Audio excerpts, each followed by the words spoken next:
All right, take two. It's funny because one of my buddies has already mentioned the bong noise, and I don't know if he realizes what you're doing. Oh, no. You're just doing the slurpy thing in your mouth with water in your mouth, but it's whiskey, by the way. But yeah, nice. But it's funny because last time you did that, I think it was my first time as co-host? Could have been. Yeah, I think so. Yeah. And so I will forever remember that now. So, but yeah, did you hit the record button? I hit this time. Okay, so 69 episodes published, about 10 episodes recorded and not published. The first time ever that we've started. And Dane and I got about 3 minutes into this podcast. Oh, it was the best 3 minutes. It's too bad they're not going to hear it. It was a good. Like, we'll see if we can recreate it here. No, they missed it. They missed sorry. it. If they're not paying attention. All right, so it's Sunday night. Dane and I tagged up. Let's see, it's 7:53 p.m. Yeah, and we started at what, 3? 3 o'clock. Yeah. We met at the trailhead. Yep. We had intended to do a mountain bike ride. Had a big group planned to come, but we've had this crazy spotty weather today. Yep. We've had everything in the local area, from rain to sleet to snow to hail to sunshine, to sun. Just crazy. And where we live, not all trails are like this, and it's for sure like if you live up in the Pacific Northwest, right? You ride in the rain. That's just what you do because it's always raining. Yeah, but our trails, we try to maintain the tread, and when it rains, we try to give the trails time to soak that up and deal with it. Because if you ride on it, you'll jack up the tread pretty bad. So we decided to switch to a gravel ride, which we just did like on a paved trail. Yeah, and Dane showed up with a goddamn e-bike.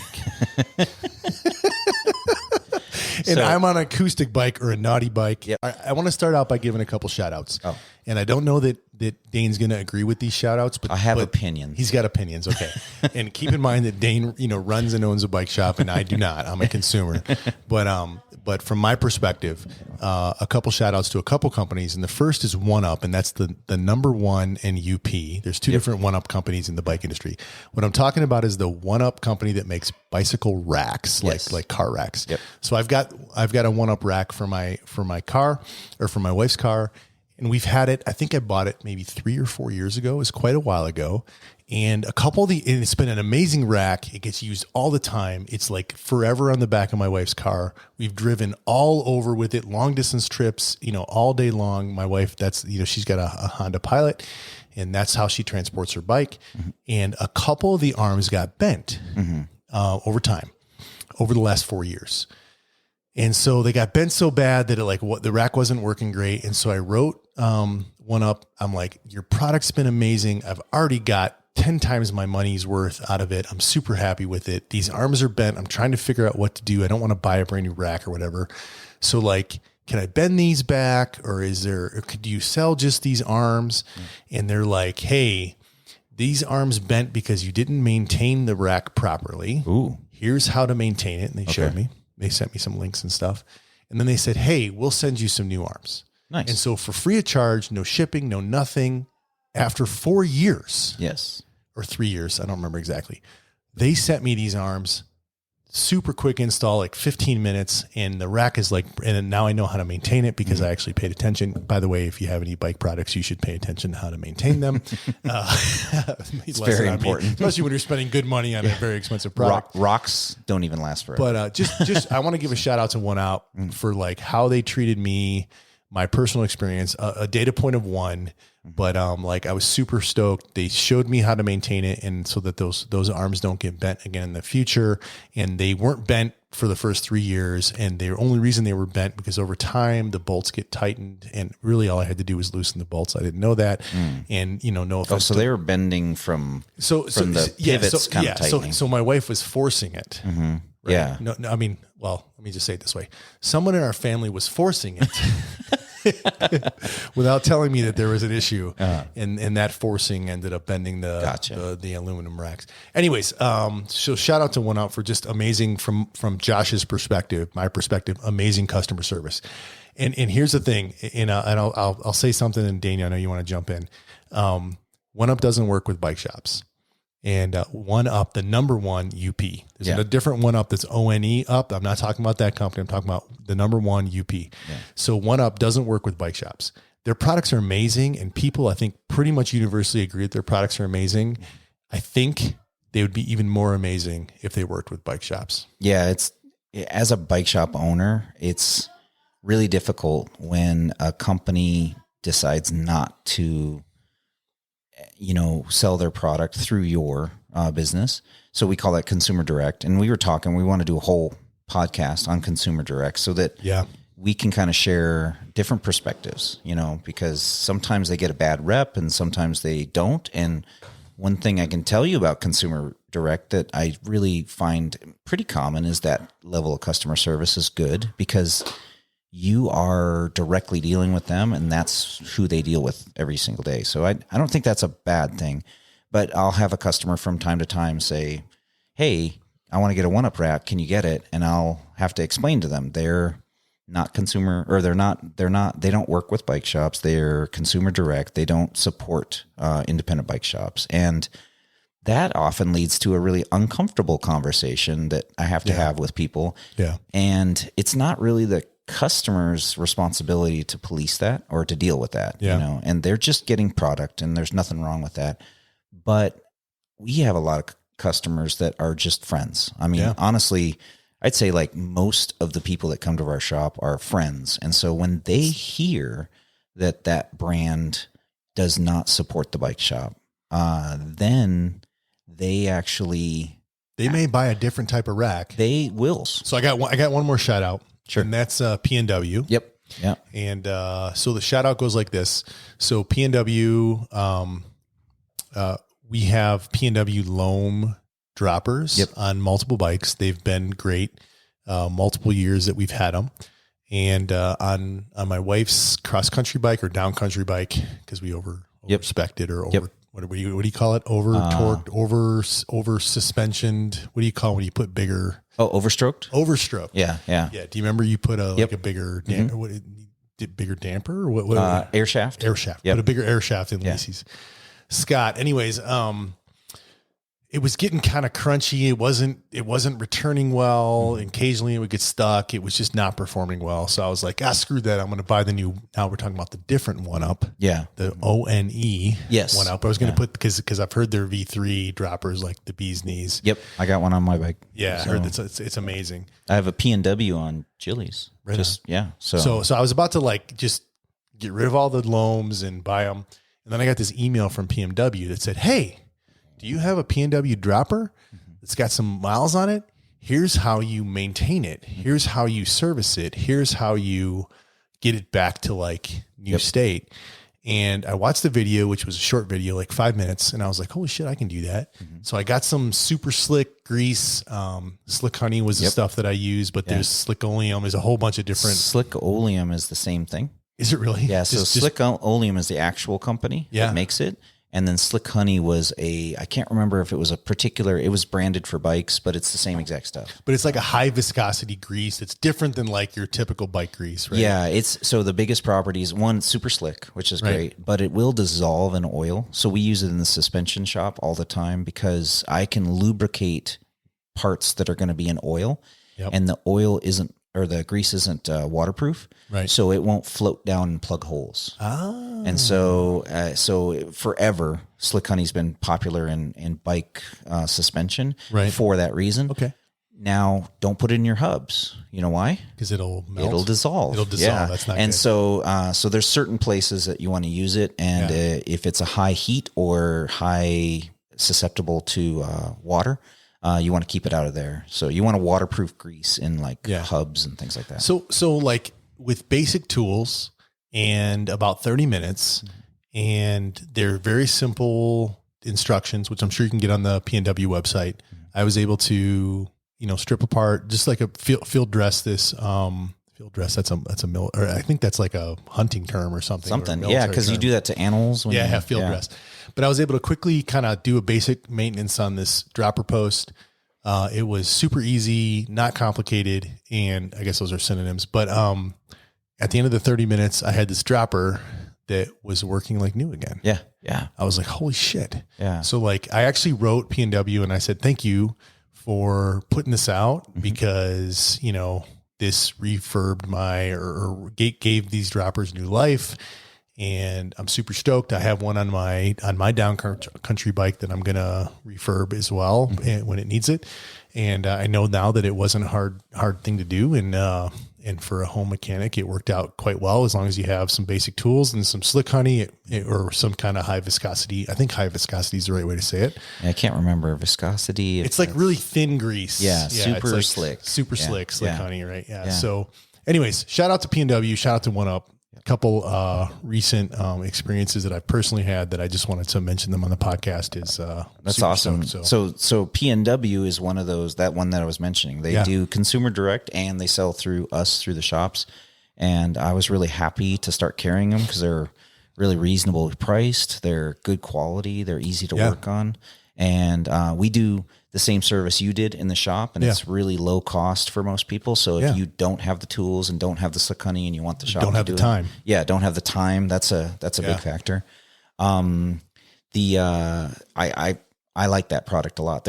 We carry so many droppers, so many, and every single one has positives and negatives. Yeah. What's your favorite? Oh man, it changes. I was really down on Fox for a little while. Yeah. We started servicing them, and now it's one of my favorites. Isn't that crazy? That is weird. Yeah. So I was going to tell you about my favorite now. I think I'm getting back into Fox. I like the 1UPs. That's on my bike. So I've got almost every... The 1UP V3. I've got a 1UP 2 and a 3. Okay. Which is the 3 like amazingly better? Not really. The 2s were pretty money. They're going to hate me if I say stuff like that. Like, I'm not evaluating it on a ton of stuff. It goes up and it goes down, and that's what I want. And it doesn't suspension, and it doesn't, have a ton of play. Suspension? What does that mean? Okay. So it doesn't like bounce. So when a dropper goes bad, in most cases, you have a movement from the air that lets it pop back up to over a seal into the oil. And no one knows what the hell you're talking about. Okay. Right now. All right. So what does that feel like for the rider? It feels like it has suspension. Like it bounces. Yeah. So when your dropper goes up, it should just stop and be stable. Yeah. And when it starts to go bad, it kind of like squishes. Yeah. And so on your P&W, it's a cartridge base. So that means that when you serviced it, you're servicing what we call the outside. Yeah, that's why I called it a field dress, because I didn't get into the cartridge. Yeah. The cartridge, when it goes bad, they're sealed, and you just get a new one. And 1UPs are similar. And so a lot of brands are. Now, the Fox are rebuildable, so they don't have a cartridge. So I have to put O-rings in and maybe some bushings, but there's no cartridge. And so Punk Rock Dan's got one on his bike. He's got a giant bike. Okay. And his seat will do a complete 360. So that giant brand is made by a company called SDG. Yep. If you ask him if he wants it fixed, I'll fix it. The kit is like $20, and I think we charge $45. Okay. So $65 to get it. It's a $299 post. Yep.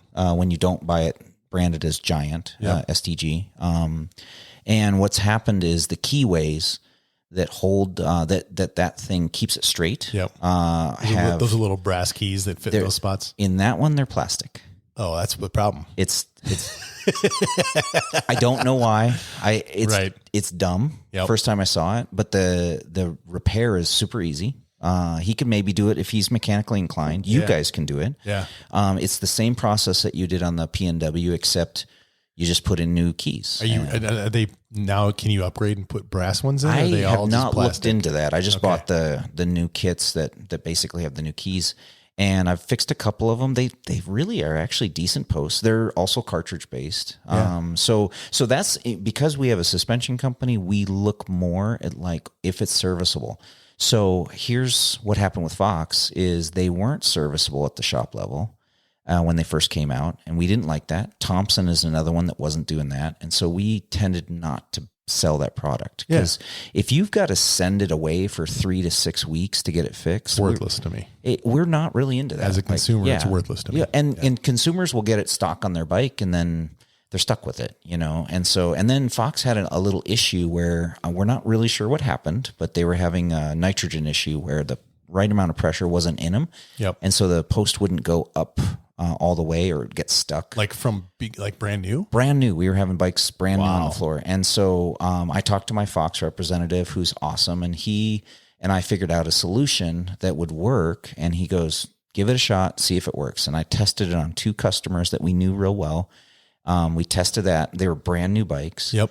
And we tested it, and they lasted over a year with no issues. Yep. And so it became the standard, and now Fox recommends it. So now more service centers is doing that. So I don't want to say that I invented it, but I'm pretty much was one of the first ones to bring it up. Yeah. And I don't know if Ed would say that I invented it, but back then a company's natural response is just send it back and we'll fix it. Yeah. And our response is no, we want to fix it now, and we want to have it ready, and we have the ability to fix it now. So let's figure this out. And so that's what we did. We figured out a fix. We're fixing them regularly. And now we're rebuilding the new version. Yep. So the old version took a certain amount of tooling, which was around $600. Yep. So for me to buy $600 worth of tools to fix the old version, which they're not making anymore, didn't make any sense. Yep. And so I didn't do it. So I invested in the new tools for the new one. And now that we're rebuilding them, I'm pretty happy with them. They rebuild real well. Now, you want to hear a little trivia is we were doing a couple in the shop the other day, and I'm constantly revising how they rebuild these things. Yeah. Because they'll put out instructions, but I don't think they always do the most efficient job, or maybe they're putting out the instructions when it's new and they haven't done enough to really kind of streamline. Right. And I streamlined their old instructions had us just dumping so much fluid, and this stuff's expensive. It's 1.5 weight shock oil. And so it's rare. You don't see it very much. We have to buy these really small bottles, and they're expensive. And so anytime you're in a shop environment and you're getting rid of a ton of oil and excess, I'm looking for a way. And so good oil, not like spent oil. No, this is like when you're putting the new oil in, their process had it kind of overfilling and letting it, like come out, and lots of excess fluid. And, in our system, we have what's called a wet table, which means that when the suspension overflows, it overflows into a table that drains into a catch bucket. We've got one of those in my bedroom, a wet table. For a different reason, I think, but I'm just... Probably not the same thing. Not the same. Our table is a lot like a coroner's table. That's definitely not the kind of table I have. Yeah. And so basically when stuff leaks out, it leaks out into a catch bin. And so we don't get it all over. Most shops don't have that because they're not dedicated to suspension. And so having a suspension service where it's getting all over the shop is really messy. And so we developed a new process on those that I didn't spill maybe not even 2 cc's of fluid. And so that's huge. And so now we have a process where we're rebuilding those with no waste. We'll see how it goes. Yeah. So P&W shout out, right? Yeah. Back to that. Servicing your own product, they're awesome. If you ever want P&W, you can get it at your local bike shop. If you can't, ask them. They probably can get it for you. And you don't lose. You just get a lot of extra help if you do that. Right on. All right. All right. Punk Rock Dan, if you want to fix that SDG or giant branded SDG just let me know. That's doing a 360. Yeah. He kind of likes it. He thinks it's a feature of his bike. He gets to like it's like a bar stool. Yeah, he gets to we do different weight distribution when he for cornering, man. For cornering. You could like put a whole new level of put your hips into it. So all right, so some more things. So like this is awesome. We're 45 minutes into the podcast. I know we haven't even started. We haven't even talked about the stupid stuff, but like a shout out to Ashley, Justin, Brian, all the people that posted up questions. We want to start with some of their stuff. Well, I was going to say, so Ashley had a bunch of questions, and I took some pictures so that I could look at them easily. Oh, hey, this is awesome. One of her questions of stupid stuff that she wanted to bring up was, why are seat posts so complicated?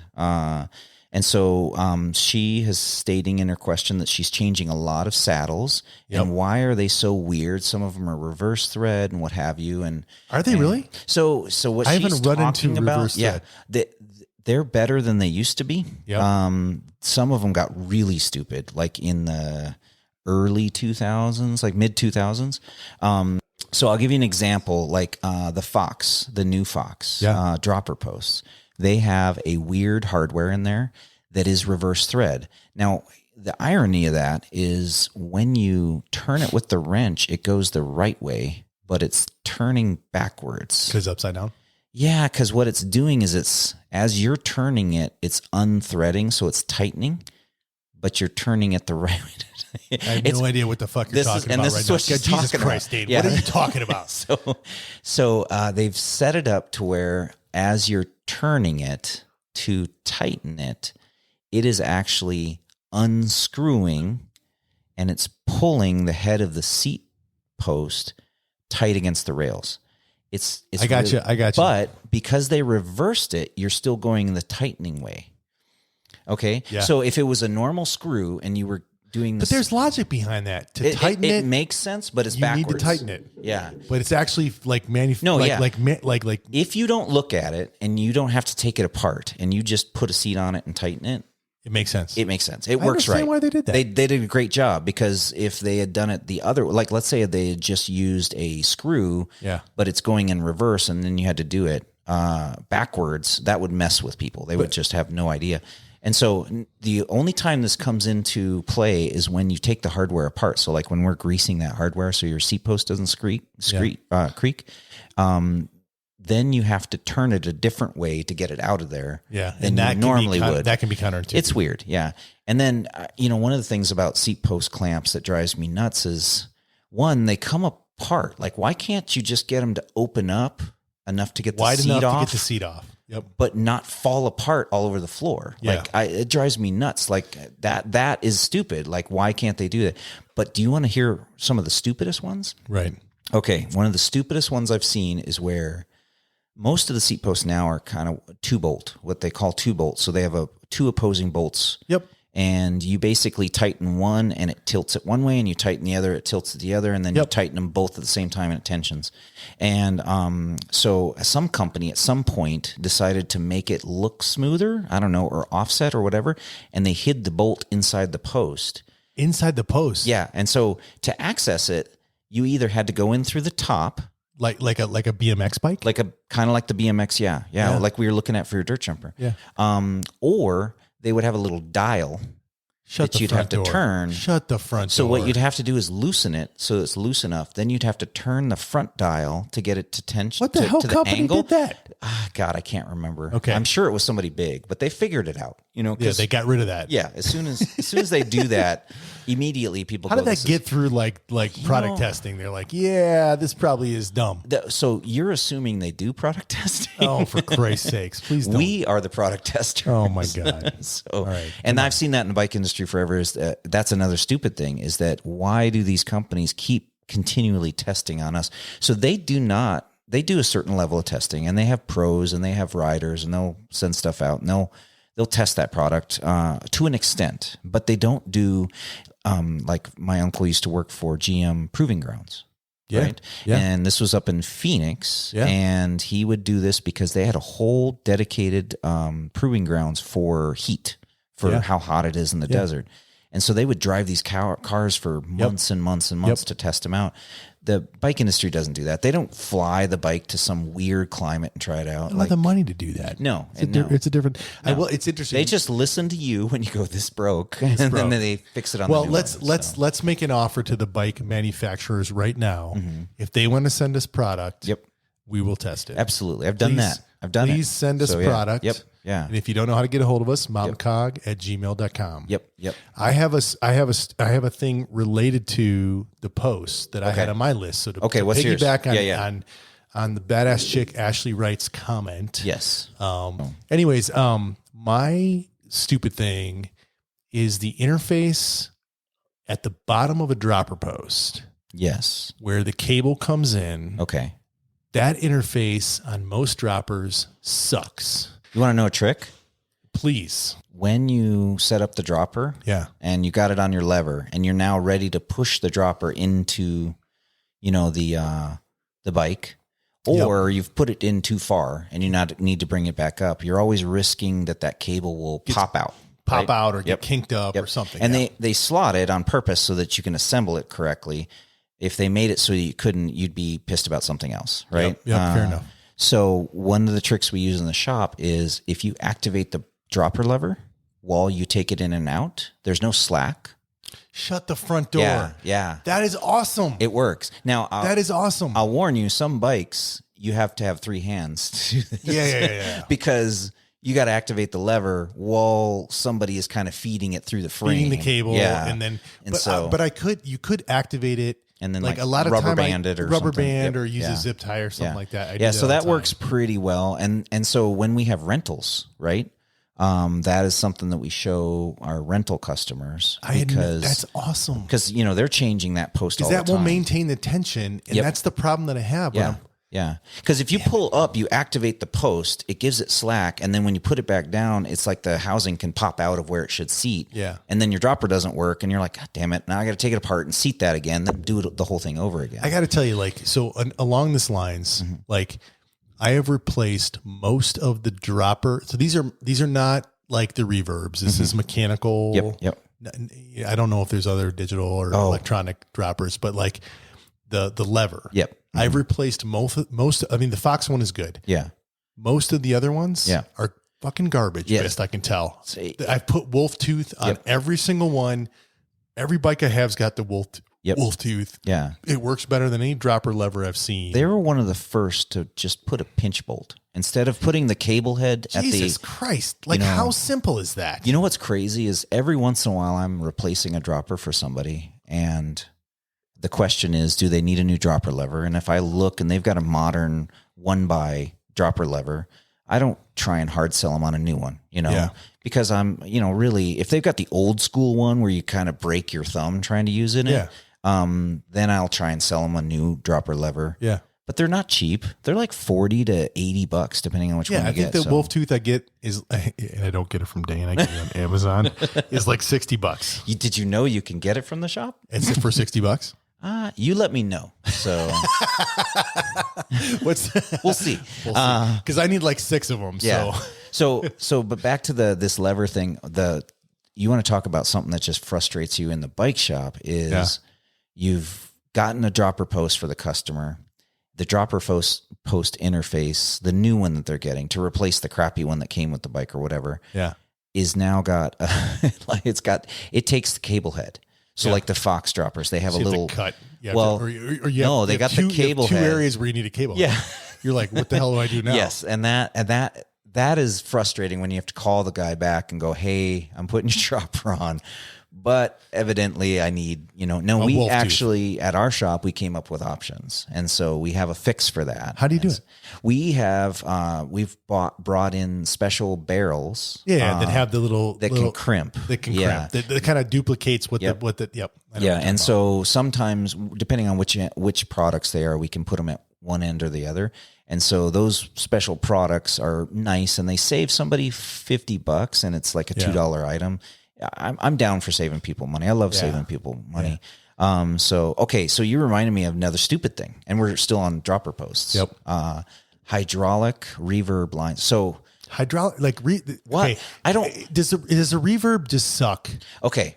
All right. I'm going to give you a little insight. Because remember, I'm the guy that fixes them. RockShox, SRAM, reverb, dropper post. They have both. Been around forever. Probably one of the OG posts. So they have both the Access version, which is wireless. Which I think is amazing, best I can tell. It is. And then they have the regular. The regular, which is hydraulic. Yeah, but it's been around for a long time. Over 10 years, 15 years. No shit. Have droppers been around that long? Well, so let's put it this way. The first droppers before the reverb sucked. I just bought a bike. Sucked. The ones today suck. So well, no, this is worse. So if you would get a dropper that would have like 3 positions and it would creak like crazy, and there was nothing you could do about it. Gravity dropper was one of them. I just bought a bike for the wall that has a gravity dropper, and I'm super excited. What's about the it. wall? The wall is at the shop are vintage bikes. Yeah, so you have a bunch of old school vintage bikes up there. Now, this vintage bike is a Pivot, so that's not very vintage because they haven't been around that long. But it's got a gravity dropper on it. You know you're old when you're putting pivots on your vintage bike wall. Well, time's really flown when you can call a Pivot vintage. It's got 26-inch wheels and a gravity dropper. Gravity dropper? Yeah, so gravity droppers.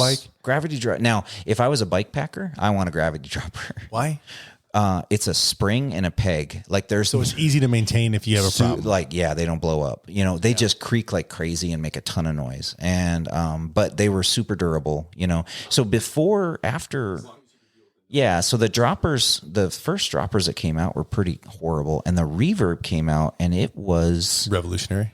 It worked great. And compared to everybody else, it blew them away, and they started showing up everywhere. And imagine what your dropper feels like now. That's what back then reverbs felt like. Okay. They were good. But what they made a weird decision, and I'm not really sure where this came from. This is a stupid thing in bikes. Yeah. And I don't know why RockShox did this, but they decided to engineer, instead of having a cable that activates it, they decided a hydraulic line and hydraulic fluid would be better, which... Is it dot fluid? No, it's actually suspension fluid or mineral oil. Is it mineral oil? Yeah, well, so mineral and suspension will react to the seals the same way. If you put dot in there, it'll destroy them. Okay. So, and if you mix these, by the way, so those... Don't mix mineral oil with dot oil. Yeah, so... It's a disaster. Brakes are the biggest thing. Do not mess that up. And so, in fact, let's double click on that. Yeah. Whatever your hydraulic brake system is, please make sure you know exactly what the right fluid to put in it. Because if you put the wrong fluid, you're going to fuck it up. You're beyond repair. Yeah. Like in most cases, we just retired a guy's brake system because he put dot fluid in a mineral brake system. Why would you do that? Mineral oil is so easy. People like to fix stuff, and just because you own tools doesn't mean you can fix stuff. Let's put it now you're making me feel bad. I'm just saying, it's not always. I'm sorry to any bike that I fixed. So just don't think buying the tool means you can fix it. Just own the fact that you got to learn how to work on it. Or suffer the consequences, which can be $400. But this stupid RockShox reverbs. Okay. Yeah. So history on RockShox, the first couple generations, they called them the A series. They had just a number of design flaws. So they had issues. And then they coupled that with a hydraulic lever, which is totally separate from the inners of the dropper. So now the bike mechanics, home mechanics, whoever's working on it, have to figure out how to bleed the lever and fix the post, and often confuse the two. So this is what happened with reverb. So when they first came out, that doesn't take into account some design flaws that had to be figured out in different versions that came out later. The current version, I think we're on C. So the first versions were A, then there's A2s, then there's B1s. I think there was B2, but don't quote me. Now we're in the C's. So these design differences have made the post pretty solid. And I would say it's a good post, but they had such a bad reputation for so long that people are just, they don't want them. Like, I don't stock them. I won't stock them, and I don't see them on bikes hardly. The only one that people want is the wireless. Is the Access. Yep. Yeah. And there's something really, like the weight sucks, but I've heard, I don't have one because they do work great. I can't resolve myself to spend that much money. Yeah. It's expensive. They do work great. They have some perks. So we have a couple guys who race, and if their race course is pretty tame, they will go with just a straight carbon lightweight post. And it's super easy to just pull the post out. If you have a challenging course where you can use that post, you can just plop that sucker on. You don't have to run lines. You don't have to do anything. You just put a clamp on your bar and boom, off you go. It's super easy to do that. We have another guy who does bike packing and gravel bike. And so on his... What is gravel bike? So gravel bike. Oh, just rides or gravel. Well, so he was doing... he was using his gravel bike as a bike packer also. It was like a mountain bike with drop bars. Yeah, what do they call that? Like Gravel King or Gravel Monster? Monster gravel. Yeah. I'm building one right now for the shop, and it's Monster Gravel. Too cool. That's another stupid thing I thought in bikes. It's weird, It's like a drop bar mountain bike? Yeah, literally. The idea is more traction, more control, more comfort. Yeah. Rougher terrain. Yeah. But more hand position. So it actually makes kind of sense. In the early 90s, one of my Treks was a mountain bike, but they sold it with down tube shifter bosses, and you could buy the version with drop bars. I wish I could remember. I want to say it was a Trek 7000. Okay. And so do you know what down tube shifters are? Yeah. Okay. So this mountain bike. Are you shitting me? Had down tube shifters on it? Yeah. Like friction shifters or indexed? Well, it had the bosses. so you could put whatever you wanted. Which one? But if you didn't have those bosses, you had to buy some crazy clamp-on system.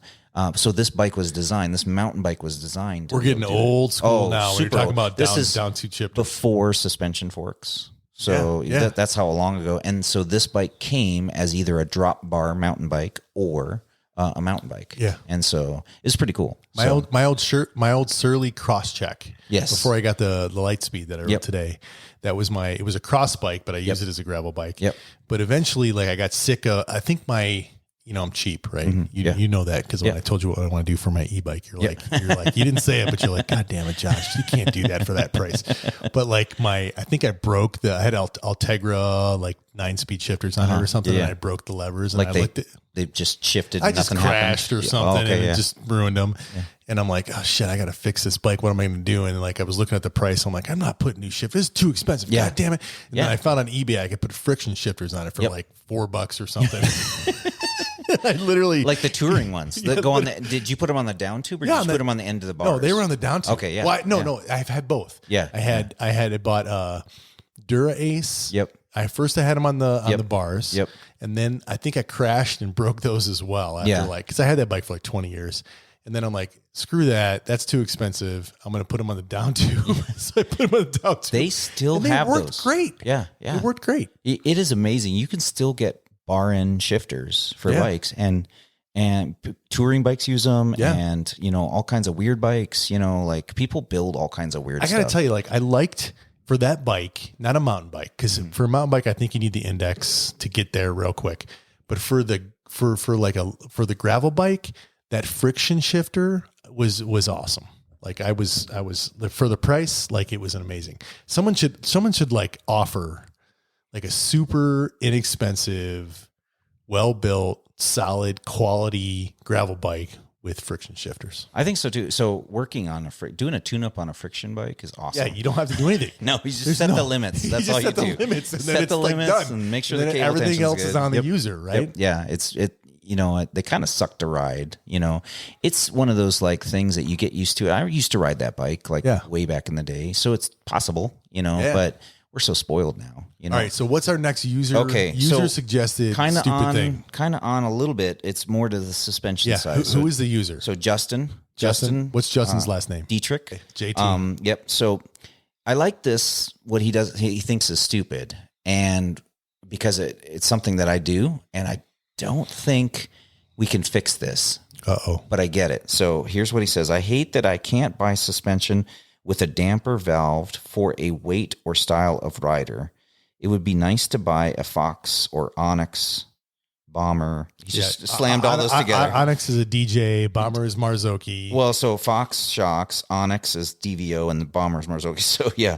So with a heavy stack for heavier riders like myself, I can't imagine if it was a lady and tipped in at 100 pounds. I bet they're all stiff. So okay. So what is Justin weigh? So his stupid is, why is there a generic valving when you buy a fork? And he's right. Okay, so when you buy a fork, is he right? He is, and there's exceptions, but he is right. So like if you buy a Fox fork, and I'm a 240 now. 240 pound man used to be a 305 pound man. That's freaking awesome. Congratulations, by the way. Now that I see you enough, I don't notice it. You don't notice it, yeah, which is fine. But when I don't see you for a while, you see it. Yeah. So now imagine you buy a fork, and it is meant for you and Lacey.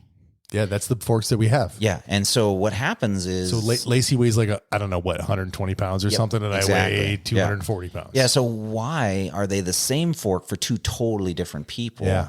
So there's lots of suspension answers to this. So number one, when I talk to other tuners and other people that do suspension, they will say that's why they exist. So Vorsprung and Push Industries, these guys, and Guru Suspension, we're at a different level because we're more service. We do tuning and we do valving and all of that stuff.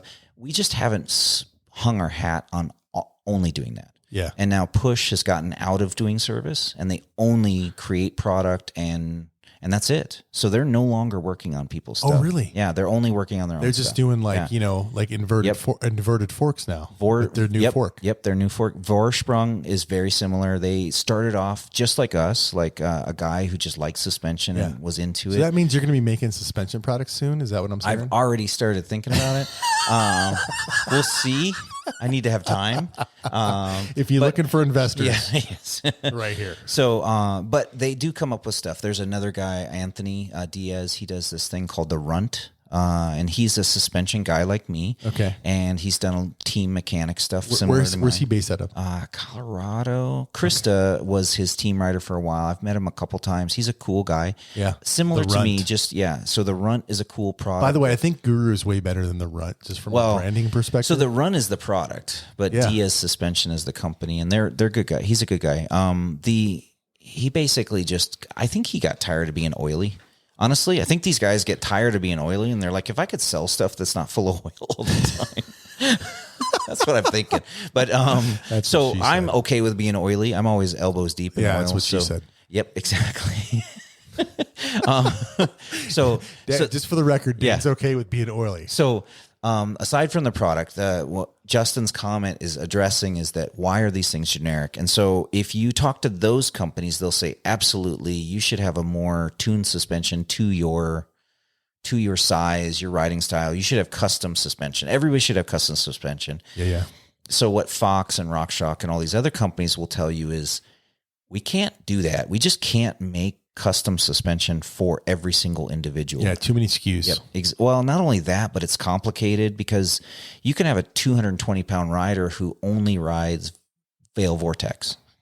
Yeah, which is like sorry. Yeah. It's like mellow cross country trails. Yeah, cross country trails. And then you can have 100-pound soaking wet lady who does huge drops at a big bike park. You know, and so you can't go off their size. You have to go off their ride style and their size and their type of bike and their type of suspension.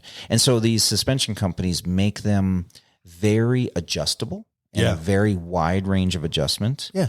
And if you happen to be on the outlier, you can still get them custom tuned. We do custom tuning in the shop all the time. Yeah. We take a very pragmatic approach. So some service centers, I feel, oversell custom tuning. Yeah. They oversell it in a way that kind of gives the customer kind of false idea of how much it's going to make a difference. Yeah. And I rather look at, is it going to really make a difference? I had one customer who said, I don't care if it makes a difference. I just want it so that I don't have to think about that. Yeah. And I respect that, and I custom tuned his. I don't know if he noticed a difference. I ride with him all the time.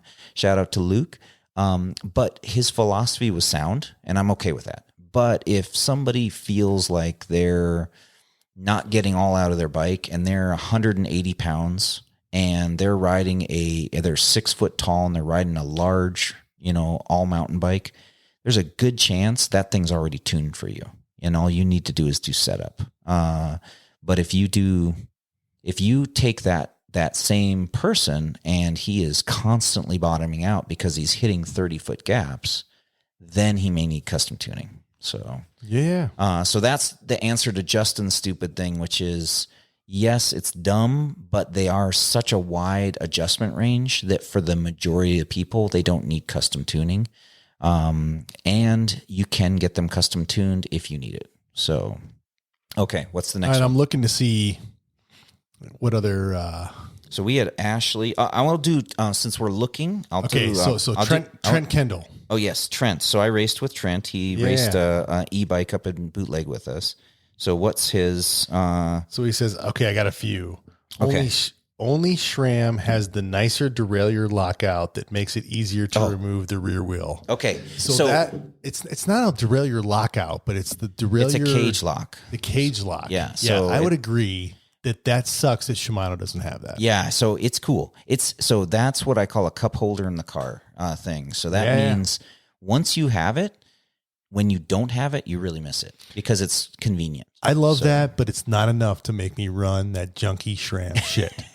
You're just picking fights tonight. I love Shimano. So, I because I sell both, I love them both. But I will tell you that every single bike that I have has SRAM on it. So and over every single bike I have has Shimano. Yep. So that's perfect. And you know what? That's okay. That's okay. Yeah. So then he goes into only Shimano. Wait. Only Shimano has a trigger shifter. Yes. He's right. SRAM's trying to wear out my thumb. SRAM has double thumb. Yep. Shimano, here's the weird thing about that. Shimano made their trigger thumb or trigger thumb. That's kind of crazy. I got to give kudos to Shimano for that because they're more inclusive, right? Okay. Yeah. Shimano is like the more inclusive It's more company. inclusive. Yeah, Yep, so exactly. I would say, okay. I would say that the SRAM, like cage lockout, Yep. is not as valuable as Shimano being more inclusive. We're talking about stupid stuff. And I'm going to tell you, all of this right here gets me to this stupidest thing. Okay. Why can't these two play together? Why would they play together? They're competitors. Why can't I use a Shimano shifter with a SRAM derailleur? You know the answer to that I know question. it, but I don't understand but, it. Just understand I mean, I understand how it works, but what I don't understand if they make them compatible, they're eating into their own business. Well, yeah, I mean, they would have to admit who's right? Which is Shimano, because eventually somebody would sell more than the other. Hey, Shimano. I mean, come on, the Japanese versus the Taiwanese. So really, it comes down to what's more important to you: the cage lock or the trigger shift. No, I'm just saying that Shimano products work better. No, but that's wrong. They do. They work better. I love how you say that. Oh, you know what? Wait, I can address that. Okay, what are you going to address? Because they do. Because you're at my right, price point. You're right to a point. So Shimano does a great job of making things that are smooth.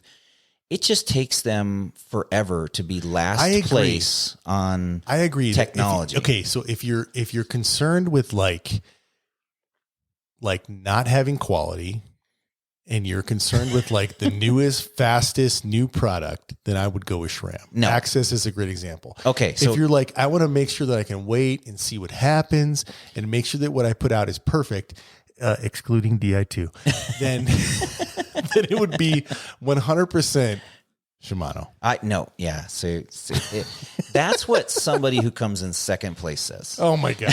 Here we go. Like they're like, hey, I made sure that it was safe to run that race by letting SRAM win. All right, here's another. So he said, here's another stupid thing. SRAM uses torque head bolts. Did they exclusively on some things? Well, so a while ago, and this is true. So like when XX first came out, which is 11-speed 1x. So again, because SRAM innovated and made the first 1x system, and it took Shimano many, many years to catch up. Yeah. So there's a whole, so, I do like strategy for a living. Yeah. There's a whole thing about being first mover or second mover. Yep. And sometimes it's way smarter to be second mover because there's not the risk and liability. Yep. It's safe. Totally and safe. Quality and good value. Meanwhile, someone else is doing the crazy out there shit. If you want the crazy out there shit, buy SRAM. If you want like good quality, inexpensive products that will last you forever, use Shimano. You remember who got on the moon first? Yeah, but do you know the difference? Have you ever shot an? Have you ever shot? Yeah, I do. Have you ever shot an AK-47? So here's the difference between. Okay, we got a great analogy. Here's the difference between Shimano and SRAM. Okay, now an AK-47 is a Russian product. It's a machine gun. Okay, you can take an AK-47, you can put it in a swamp, you can leave it there for like 6 months. Okay, you can pull it out of that swamp. Okay, you can throw a magazine in it, and then it'll shoot. All right. Now, it's not going to be super accurate, but it's going to shoot every time. Okay. Now, the AR-15, which is the American version of a machine gun, similar. AK-47 and the AR-15. AR-15. And AR-15 is super accurate. I don't know anything about that. Yeah. So AR-15 is super accurate. Okay. It's going to it's dead nuts. Okay. Sometimes the AK-47, one round will go over there, one round will go over there. Sometimes you shoot a friend. Sometimes you shoot an enemy. Usually if you're shooting in a direction, you're not aiming towards your friend, but whatever. If you're shooting into a crowd, it's a good gun. AK-47, if you sneeze on an AR-15, it's not going to work. Okay. An AK-47 you can keep in a swamp for 6 months and it's going to work. Okay. I want the product that's going to work. I got to change the analogy. Okay. Something away from guns. So, simple works, right? I would say Shimano. Toyota. Okay, Toyota. Let's do cars. I drive a Toyota. I drive a Toyota too. Yep. SRAM is like a Lexus. It's just a nicer version, and it's better. I would say that like SRAM feels more like a Harley Davidson to me. That when it works, it's nice, but most of the time That's you're pushing. not a good analogy. But most of the time you're pushing it. That's not a good analogy. Like, have you ever seen a bike with NX or SX on it? Who's got the older design that's been around forever and they don't innovate? Harley Davidson or Honda? I don't know. I don't know the analogy there. SRAM is okay. But We're way off. No, this is good. This is good. Shimano's got old shit that works. SRAM's got new shit that sometimes works. No. See, I will say that Axis drivetrain, while it's so expensive and crazy heavy, works like a fucking charm. Crazy. It's lighter. It's so heavy. Lighter. Okay, add batteries. And is it lighter than Di2? I don't even know. Oh, definitely. Because Shimano's Shimano has like so like in the mountain bike world, Di2 is like it's garbage. Well, and I'll concede that. I will give you that Shimano makes quality product. I sell them both, so I really don't like taking a stance. Yeah, I'm sorry that you are. So some of the reasons that I'll take a stance don't actually have to do with the product. And we were talking about this earlier with Consumer Direct and things like that. Sometimes bike shop guys will make a decision based on how much they get the stuff for, what comes on the bike, or whatever. Yeah. I would say for me, I will give you an example.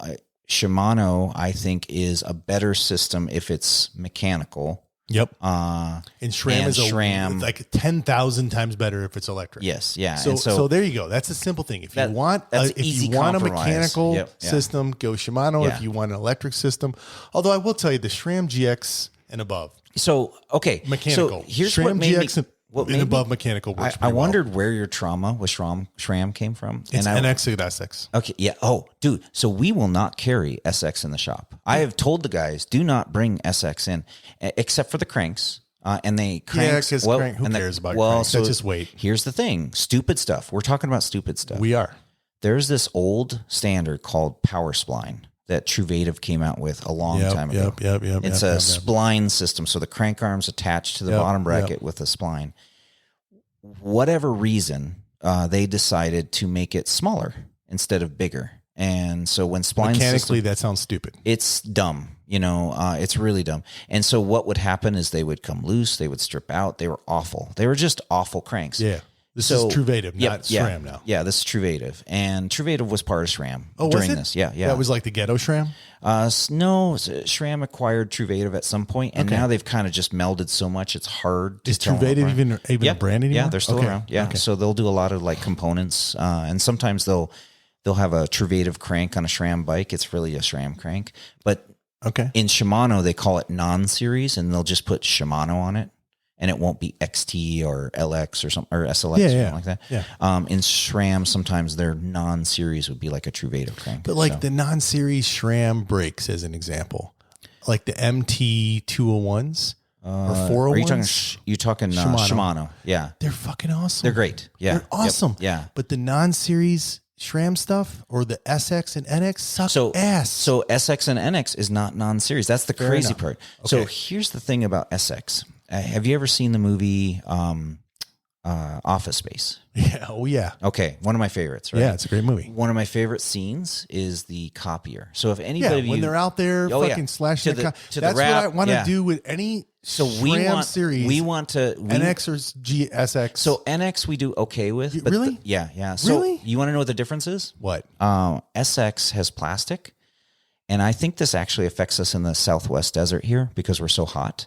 The plastic, I don't think holds its shape correctly under load. And so when you shift it, it will just misshift like crazy. We do not carry that product in the shop. It is so bad. And I will say that right to SRAM's face. It is awful, awful product. Yeah. I would take a Dior or a low-end Shimano 100 times over that. So you are correct in that sense. So can we align on if you're budget minded, which I am. Yes.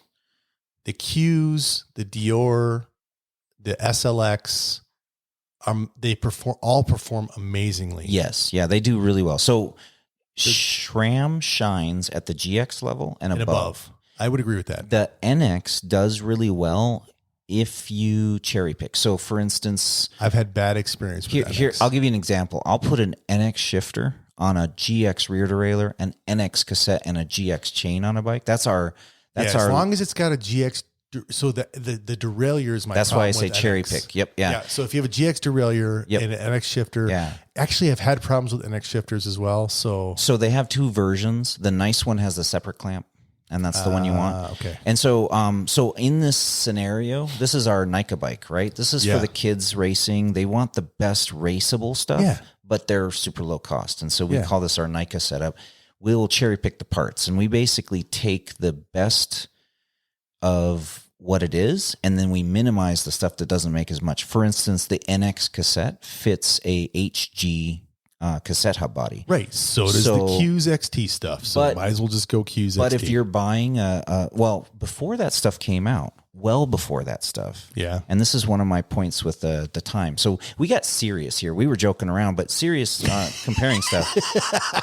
One of the reasons. Did we get serious? I didn't realize that we got serious at some point. So one of the reasons that I do like SRAM is because SRAM had 12-speed a long time ago. SRAM had one by a long time ago. Yeah. And so in the bike shop, we're seeing people come in with their old 2-bys and it sucks and they don't want it and they want to upgrade, and SRAM was there for them and Shimano wasn't. But they are now. They are now, but we give SRAM a little credit for being there for those people. I don't give a shit about that. I want the best product. If I'm putting low-end parts on my bike, Shimano's the way to go. But what would you have said back when you had a 2-by? I was running SRAM GX. I would just put SRAM GX if I had it. That's it. The thing. But that's not today. I don't give a shit about yesterday. But we're today. Today. Our consumers today. Today. Shimano. You can put XTR on your bike, right?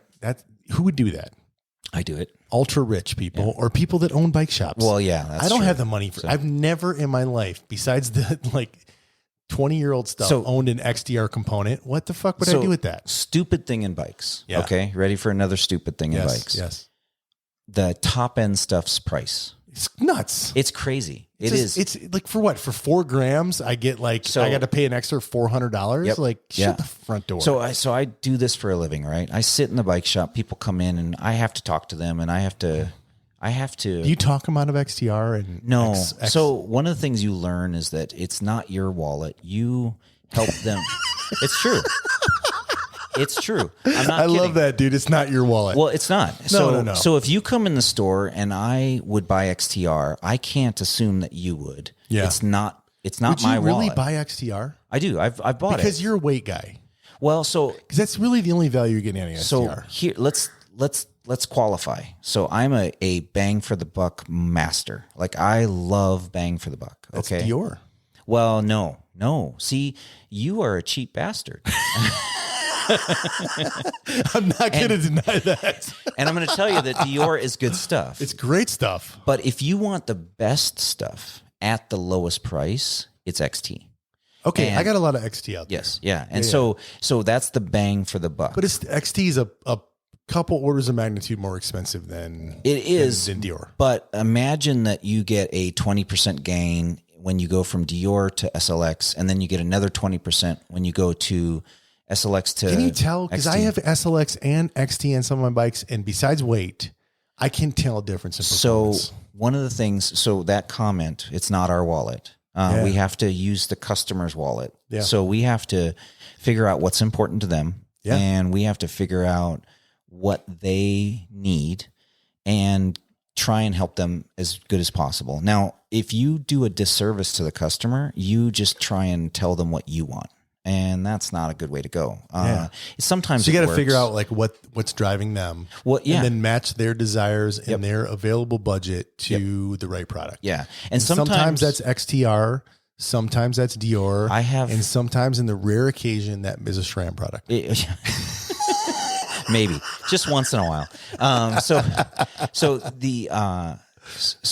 I have all kinds of customers, and one of the fun things about my job is figuring this stuff out, because I like a puzzle, And so somebody comes in and they will mention a product, and I have to first figure out why, You know, is it something that they know they want, or is it something they just heard about? Is it popular? Did an ad pop up on Facebook and that's why they're asking about it? That's legit. Like, no, I'm totally telling legit. you, man, I bought a bunch of shit from the Instagram, Facebook. Yeah.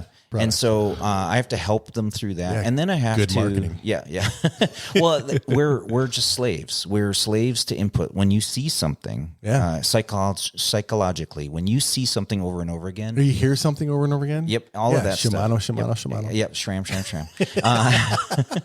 Access. Anyway, when you're a customer and you're trying to figure this out, we need to respect what you need. So, for instance, if you come in the shop, I'm going to look at budget orientated. Yeah. But I'm going to try, like I am in this conversation, to help you understand that sometimes if you let money drive your decision, it'll short yourself. Yeah. And so sometimes, you know, if you choose something purely on money, you end up paying for it later. He's trying to talk me into spending more on my e-bike right now. Not really. He is. No, I'm telling you, he is. No, I can get you a cheaper e-bike, but it'll be cheaper. And it won't be as good. Well, and you're going to pay for it. So this is to my point. When you are trying to figure out if cheaper is better, you have to figure out your drawbacks. Like, what is your drawback going to be? So, like, for instance, you keep mentioning weight, right? And so if you don't care about weight, then yes, you can save a ton of money, because in the bike industry, it is exponential expense for lightweight.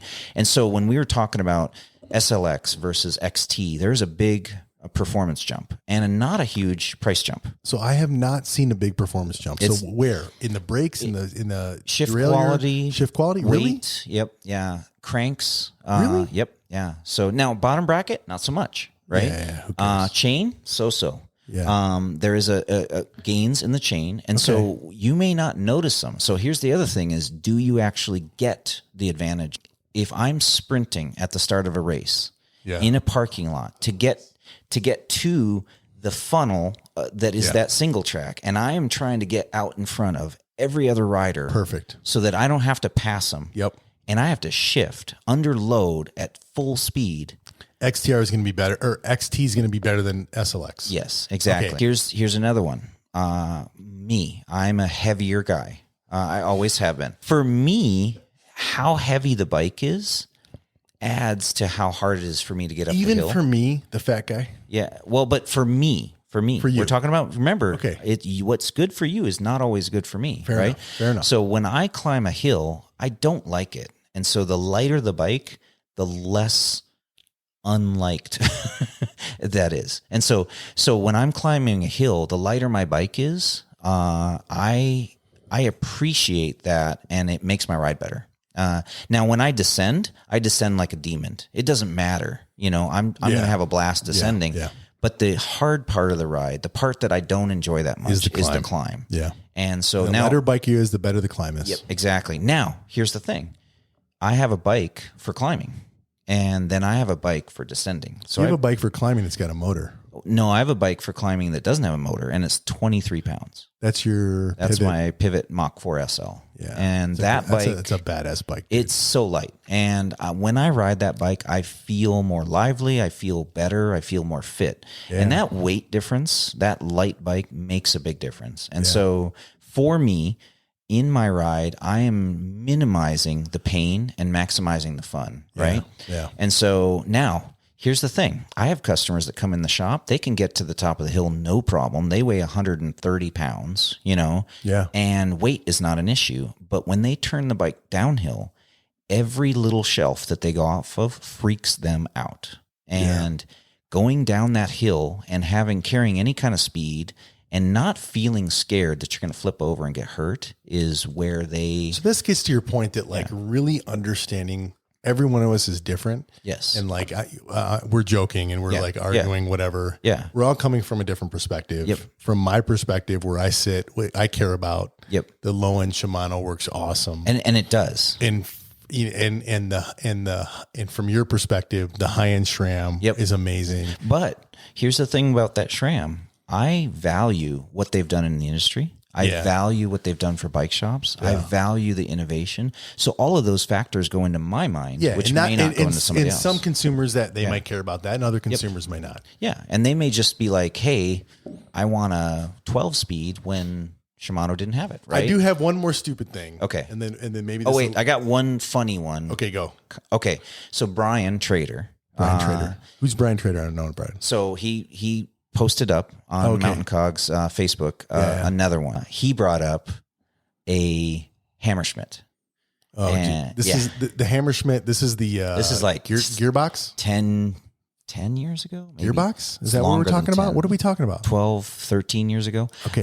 It is a 2-speed planetary gear system. What the hell? What the hell is a planetary gear system? So is this a gearbox? So he's saying it's stupid, right? Is this a gearbox? It kind of. It's built into a crank, so you could add it to a bike. You didn't have to have it built onto a bike. This is the future, bro. You think that gearboxes is the future.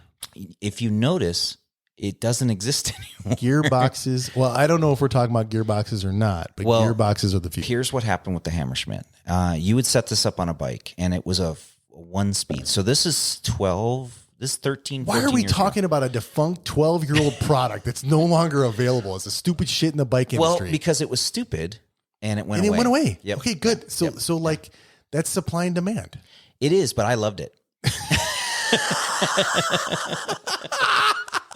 I did. I would yell. All right, back to Shimano and SRAM. We were riding on a local trail that's all gravity, which is called Bug Springs, and it's pretty aggressive. Yeah.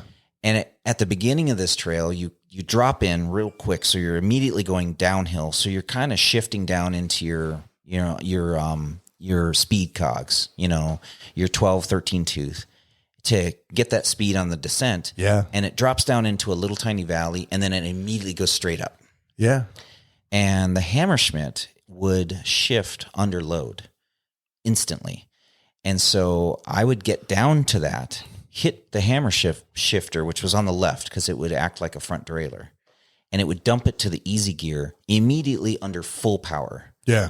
And I would go up immediately where all the other guys behind me are fiddling either with their front derailleur, this is a while ago, and dumping their chain off and have to get off and fix it, or they were having to shift through the backs, to get up to the gear that they needed. And they weren't wide range back then. So is Hammerschmidt even in business anymore? So you're missing the point. What's the point? I would yell Hammerschmidt to the top of the lungs. Jesus Christ. As I dropped all my buddies on the climb.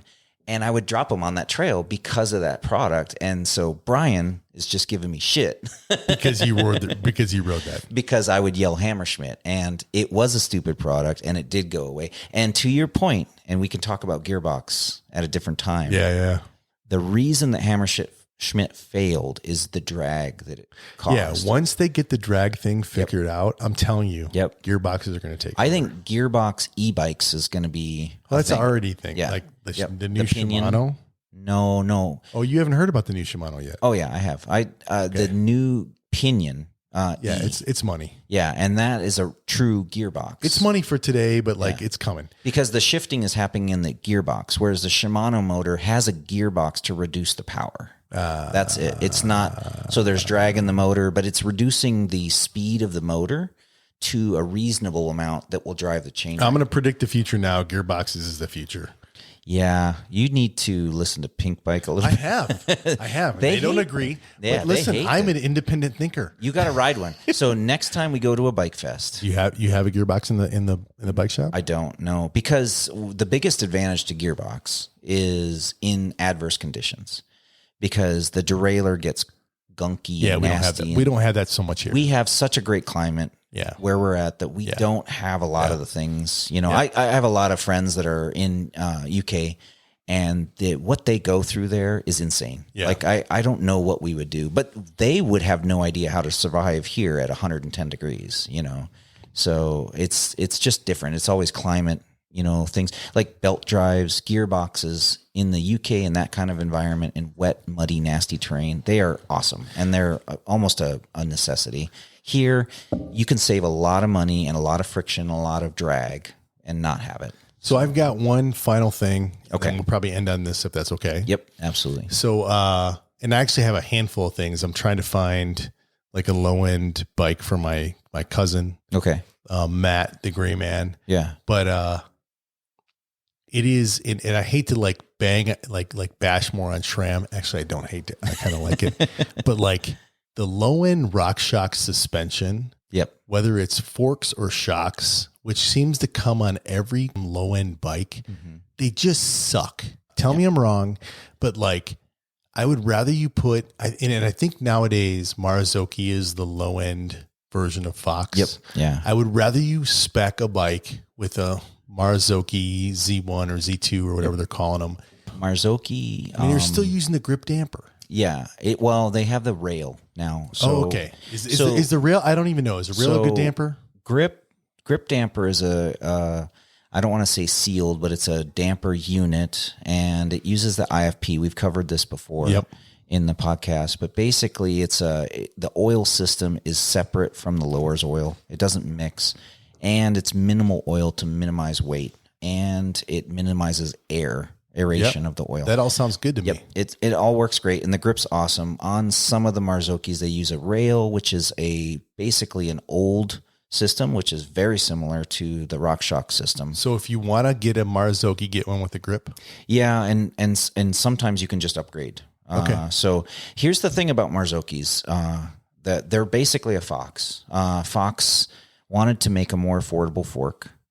They acquired Marzocchi for pretty much the name, but they really didn't use hardly anything in Marzocchi. No, right. And when they developed... That all went to DVO, right?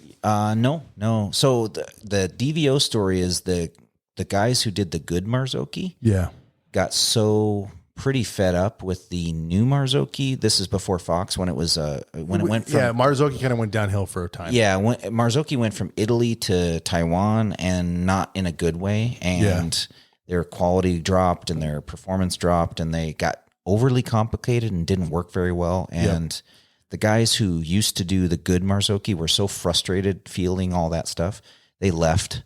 Literally just left a bunch of them and started DVO. And DVO is the true spirit of that older Marzocchi, like super smooth. By the way, we shouldn't be slamming Taiwan, because like some of the best bikes in the world are coming out of Taiwan right now. So like, please don't walk away with thinking Taiwan equals bad. No, actually Taiwan equals good. Yeah. And there's a whole bunch of other Asian areas that equal bad. The company that acquired them from the Italian original design didn't do well. They were bean counting. They were more worried about the bottom line, and they weren't worried about performance. And when you do that in a passion-based industry, which we are, you lose your customers, because it just doesn't work.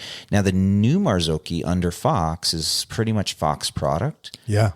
I don't know this 100%. Like, I can't quote whatever memo they may have put out about this, but basically Fox wanted a product that would compete with the lower end RockShox, because that's the one place that Fox really could not compete. Didn't have a place. They still don't really, because you can get a Judy for $250 and it's a decent fork. So there's different versions, and it's rebuildable. And if I'm getting a low end bike, I would rather have that than some of the more no name brands, like SR Suntour low end. Yeah, so I have a love-hate with Suntour. So Suntour, I'm hearing that the new Suntour stuff is like money. Nobody, like the high-end stuff. Nobody knows this, but the high-end Suntour stuff is good. Yeah. But nobody knows it, because only thing that they ever see is the lowest, crappiest stuff. Well, then some of the e-bikes are coming out with, some of the new e-bikes are coming out with the high-end Suntour stuff. And like, they're okay. I've watched on like the Lone Wolf and stuff like that. Yep. They're like supposed to be really good. I can't remember the names. I don't want to misquote them, but like, but you think the low-end RockShox stuff. So here's the thing. Yeah. I would rather have a low-end bike come with a RockShox fork that is repairable and not disposable than an Suntour RST or Suntour that ends up... Okay, I'm with you. At that point, when I'm paying $200 for a Suntour RST or whatever, and I'm paying $250 for a RockShox, I would rather have that RockShox. But you have a choice between a low-end bike with a RockShox or a low-end Marzocchi. What are you going to choose? Well, so that's the problem. You're not. That's apples and oranges. No, it's not. No. Okay, now let's ramp up. Okay. So you're saying that like Ramp lowest up. end. So like the RockShox, like 35 gold or whatever. So that's the same. I see the same price point as I would like take a Marzocchi Z1. over a RockShox 35 gold every single time. That's every what time. I think. Yes. That's what I think is the stupid thing. Reba and a Revelation, different story because they're not built. So what about the Lyric and the Zeb? Are those like great still good? shocks? Yeah. Now here's the thing: you got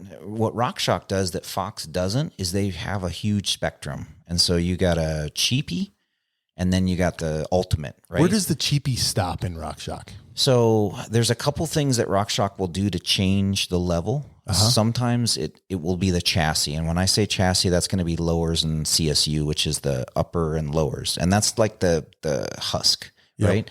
Then sometimes they'll change the damper or the air system. And so all those changes allow them to have multiple levels, right? So what's the lowest level RockShox fork? That you Usually select. Sometimes it's just Lyric. But like you'll get weird OE ones. I have an OE Zeb in the shop. It has no adjustment for the damper. Like there's no. So even Zeb. It has rebound and that's it. There's no compression adjustment. It's the weirdest thing for me. But you had me pull the select off my. So the low end stuff does not have the same level of suspension. Sometimes they'll change the bushings. So like when you get into SIDs on the low end SIDs are good. Well, so here's the thing. They make a low end SID and they make a high end Jesus Christ. SID. This is SRAM for you. Okay. So goddamn complicated that you need like a master's degree to figure out what fork works. Fox, pretty straightforward. Yeah. If you buy a Fox, it's going to be, it's like performance or factory. They have 3 main levels. I know they have like the Rhythm, the Elite, in performance. If the Rhythm's a OE. Okay. So you'll see that on bikes, but you can't just go to Fox. What does that mean? If I get a Rhythm, what does that mean? Original equipment. So, no, I know what OE means, but like, what is, if I get a Rhythm versus a regular performance versus Elite, what's different about those forks? The castings, everything. So it's a pretty, but it's the same it's the same damper. Not always. I mean, yeah. So isn't it just grip or grip too? Well, so sometimes you'll see a Rhythm with a rail. What? Yeah. So shut the front door. Really? Yeah, yep. It's weird. So Fox hasn't done this as much as RockShox. So for the most part, a Rhythm has a different chassis. So a Rhythm 34 and a Performance 34 are not the same. They don't have the same size damper, but they may be both grips. Okay. I don't understand that. So they're not diameters. They're not interchangeable. They're not interchangeable. So obviously the performance damper is better. Yeah, I'll give you an example of why this is important. I'll see somebody online say, "Oh, I've got a Rhythm, or I've got a Fox fork, and it's got the grip damper." And somebody will say, "Just go get a grip 2 and throw it in there, and then you'll pretty much have a factory fork without Kashima." And that is not true on a Rhythm. So you can't do that on a Rhythm. And so so with Fox product, it's a lot smaller SKUs. So you have factory level. Yep. And then sometimes you have different damper adjustments. So different, like a fit damper versus a grip 2 damper. And that really is like if you go to a 32, you get the fits in there, 32s. But once you get to 34, unless you're talking about step cast, you're pretty much at like, if it's factory, it's grip 2. 34, 36, 38, factory. 34 is pretty variable. 36, we're not seeing the fits anymore. They're all grip 2s. Yeah. And of course, up from there, it's all grip 2. For factory. Yeah. But you can get a 36 with a grip that's performance. Yes. Yeah. So, and then there's this weird thing called Performance Elite. Right. So what the hell is that? That is a factory without Kashima. Oh, I love that. Yeah. So because the Kashima is just a fucking, it's just a marketing bullshit, right? Remember those marginal gains. So like, is it really worthwhile? Is Kashima worth anything? So remember that XT to XTR we were talking about? That's what Kashima kind of does. It's not a huge difference. Right. I would say, and this is just my opinion as somebody who sells as the a lot guru of this. suspension guy. Yeah.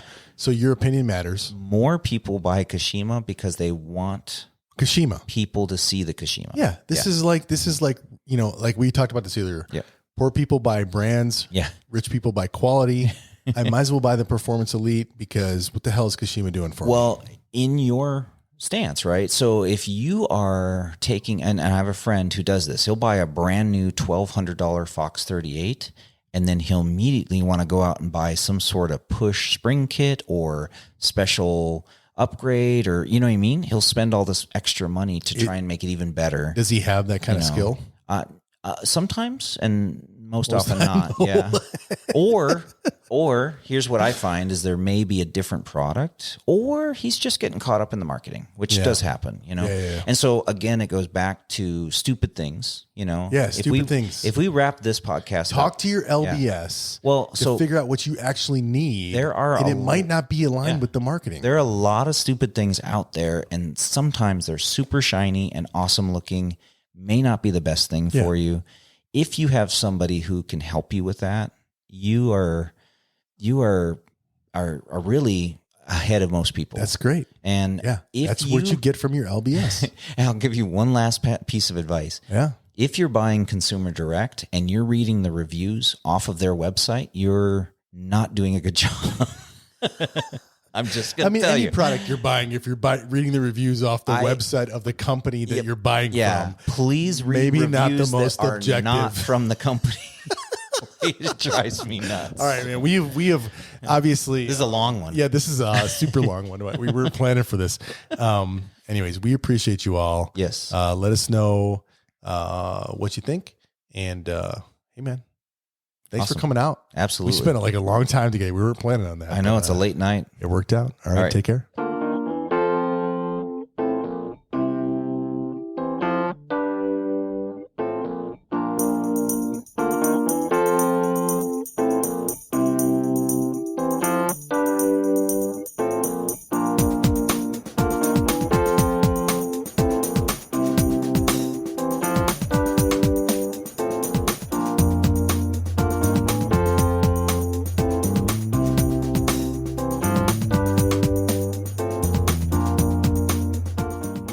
Hey, what's up?